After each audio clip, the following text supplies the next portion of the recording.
नमस्कार मैत्रिणींनो, स्वागत आहे तुमचं एका नवीन व्हिडिओमध्ये. तर आजच्या व्हिडिओमध्ये आपण पाठीमागचा गळा जर डीप असेल तर मुंड्याचा आकार कसा द्यायचा असतो हे आपण अगदी डिटेलमध्ये पाहणार आहोत. तर व्हिडिओ स्किप करू नका, शेवटपर्यंत नक्की बघा. हा व्हिडिओ तुम्हालाच उपयोगी पडणार आहे. तर इथे बघा, हा डीप नेक गळा आहे, पाठीमागच्या साईडचा बघू शकता. 10.5 इंच ब्लाउजचा गळा आहे. आणि ज्या मैत्रिणींना ब्लाउज स्टिच झाल्यानंतर कितीही कमी शोल्डर घेतलं तरी ब्लाउजचा शोल्डर उतरण्याचे प्रॉब्लेम्स असतात, त्यांच्यासाठी हा खूप महत्त्वाचा व्हिडिओ आहे मैत्रिणींनो. तर इथे बघा, हा गळा आहे तो 10.5 इंचाचा गळा आहे. ते मी तुम्हाला मोजून दाखवते. या ब्लाउजचा गळा बघू शकता. तर इथे बघा, 10.5 इंच पाठीचा गळा आहे. तर अशा वेळेस शोल्डर आणि मुंड्याचं मार्किंग कसं करायचं, म्हणजे परफेक्ट आपला ब्लाउज आहे तो येणार आहे घातल्यानंतर. तर इथे बघा, त्याच्यासाठी आपल्याला शोल्डरचं मार्किंग करायचं आहे 5.25 इंचावरती. इथे मी 5.25 इंचावरती शोल्डरचं मार्किंग करून घेतलं. हा 32 छातीचा ब्लाउज आहे मैत्रिणींनो. आणि आता आपण मुंड्याचं मार्किंग करायचं आहे 5.25 इंचावरती. त्या पद्धतीने 5.25 इंचावरती मी मुंड्याचं मार्किंग करून घेतलं. आर्म होल सुद्धा म्हणू शकता तुम्ही त्याला. ठीक आहे. तर इथून इथं पण 5.25 इंच आपलं बरोबर शोल्डरचं मार्किंग आलेलं आहे की ते बघायचं. कारण की इथलं पण माप कधी कधी जास्त होऊ शकतं मैत्रिणींनो. तर या छोट्या छोट्या टिप्स तुम्ही लक्षात घ्यायच्या आहेत ब्लाऊज कटिंग करताना, म्हणजे ब्लाऊज तुमचा कधीच चुकणार नाही आणि कुठेही ब्लाऊजला घोळ आणि चुन्या वगैरे येत नाही. तरी मुंड्यापासून पुढे मी सरळ रेष आखून घेतलेली आहे बघू शकता. तर इथे बघा, तुमच्या ब्लाऊजची उंची 13 इंच असू द्या, 13.25 इंच असू द्या, त्यावेळेस तुम्हाला याच पद्धतीने सेम मार्किंग करायचं आहे. तर इथे बघा, मी परत एकदा लिहून दाखवते. 5.25 इंच आपण शोल्डर घेतलेला आहे. 5.25 इंच इथे मुंड्याचं मार्किंग केलेलं आहे. नवीन शिकणाऱ्या मैत्रिणी आहेत, खास करून त्यांच्यासाठी हा व्हिडिओ खूप उपयोगी पडणार आहे. ज्यांना पाठीच्या साईडला ब्लाऊज शिवल्यानंतर चुन्या वगैरे येतात, त्यांच्यासाठी ही खूप महत्त्वाची ट्रिक्स आहे मैत्रिणींनो.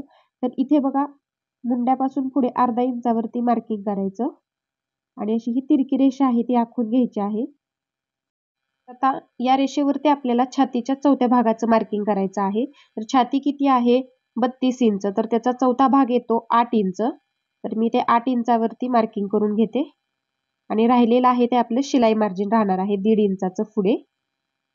त्या पद्धतीने शिलाई मार्जिनची रेषा आहे ती मी आखून घेतली. इथे बघू शकता 1.5 इंच परफेक्ट आपलं शिलाई मार्जिन राहिलेलं आहे. तर आता कोपऱ्यातून किती इंचावरती आपल्याला मार्किंग करायचं असतं मुंड्याचा शेप देण्यासाठी. तर डीप नेक असेल तर तुम्ही 1 इंचावरती या पद्धतीने मार्किंग करून घ्यायचं आहे मुंड्याचा आकार देण्यासाठी. याच्यापेक्षा जास्त घ्यायचं नाही मैत्रिणींनो, नाहीतर पाठीमागच्या साईडला घोळ वगैरे येण्याची शक्यता असते. तर इथे बघा, या तिरक्या रेषेचा आता आपल्याला एक मध्य करून घ्यायचा आहे आणि तिथे एक पॉइंट देऊन घ्यायचा. आणि हा 1 इंचाचा पॉइंट आणि छातीचा पॉइंट असे 3 पॉइंट मिळून आपल्याला गोलाकार वस्तूच्या सहाय्याने मुंड्याचा शेप आहे तो द्यायचा आहे. जर तुम्हाला मुंड्याचा शेप देता येत नसेल तर तुमच्या घरामध्ये असलेल्या अशा प्लेटच्या सहाय्याने देखील तुम्ही हे तिन्ही पॉइंट जोडून असा या पद्धतीने ऍडजस्ट करत शेप आहे तो अगदी इझिली देऊ शकता. त्याचप्रमाणे इथे केकचा बेस आहे बघू शकता. तो गोलाकार शेपचा आहे आणि त्याच्या पद्धतीने सुद्धा आपण मुंड्याचा शेप आहे तो अगदी इझिली देऊ शकतो. तसेच हा माझ्याकडे शेपर आहे बघू शकता मुंड्याचा शेप देण्यासाठी. जर हा तुमच्याकडे नसेल तर तुम्ही ह्या दोन्ही वस्तू वापरून तुम्ही मुंड्याचा शेप आहे तो अगदी इझिली देऊ शकता. तर इथे बघा, हे तिन्ही पॉइंट जोडत आपण आता मुंड्याचा शेप कसा द्यायचा ते बघूया. तर सर्वात महत्त्वाचं इथे तुम्हाला समजलं, डीप नेकमध्ये मुंड्याचा आकार देण्यासाठी 1 इंचावरती आपल्याला मार्किंग करायचं आहे. तर 32 साईजपेक्षा मोठी साईज असेल तर तुम्ही, समजा 36 साईज असेल तर तुम्ही 1.25 इंचावरती मार्किंग करायचं आहे. त्याच्यापेक्षा जास्त मार्किंग करायचं नाही, किती पण मोठी साईज असू द्या.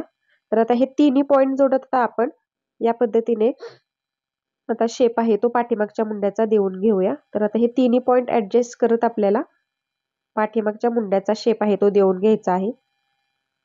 तर ज्यांना मुंड्याचा आकार देता येत नाही त्यांच्यासाठी ही खास ट्रिक्स आहे बघू शकता. या पद्धतीने अगदी आरामात तुम्ही आकार आहे तो पाठीमागच्या मुंड्याचा देऊ शकता. आता आपल्याला तो आकार आहे तो डार्क करून घ्यायचा आहे.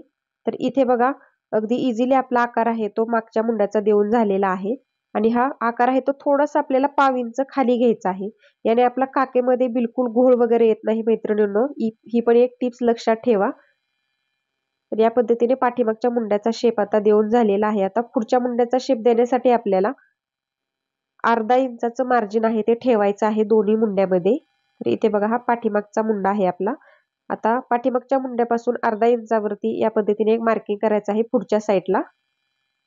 म्हणजे दोन्हीतलं मुंड्यातलं अंतर आहे ते अर्धा इंचाचं यायला हवं.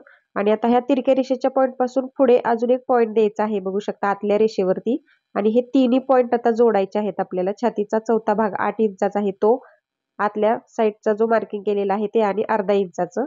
या पद्धतीने आता गोलाकार वस्तूच्या सहाय्याने ऍडजस्ट करत आपल्याला हे जोडून घ्यायचं आहे. तर इथे मी कशा पद्धतीने जोडत आहे बघू शकता. आणि जर तुम्हाला हाताने देता येत असेल तर तुम्ही हाताने पण अगदी इझिली आकार देऊ शकता. तर या पद्धतीने मी तो आकार आहे तो डार्क करून घेते. तर इथे बघा अगदी परफेक्ट आपला आता पाठीमागचा आणि पुढच्या मुंड्याचा शेप कसा द्यायचा आहे ते मी तुम्हाला इथे सांगितलेलं आहे. जर या पद्धतीने जर तुम्ही आकार दिला डीप नेक मध्ये, तर तुमच्या ब्लाउजला कुठेच पाठीमागच्या साईडने आणि पुढच्या साईडने घोळ आणि चुन्या वगैरे येणार नाहीत मैत्रिणींनो. तर इथे इथपर्यंत तुम्हाला समजलं मुंड्याचा शेप कसा द्यायचा. तर इथे बघा आता गळारुंदी पण किती घ्यायची असते हे तुम्हाला मी याच्यामध्ये सांगते. तर इथे 2.25 इंचावरती गळारुंदी घ्यायची आहे. ओके. आणि इथे पाठीचा गळा तुम्हाला जेवढा डीप हवा असेल तुम्ही 10.5 इंच 11 इंचापर्यंत घेऊ शकता. तर इथे मी 10.5 इंचावरती मार्किंग करून घेतलं.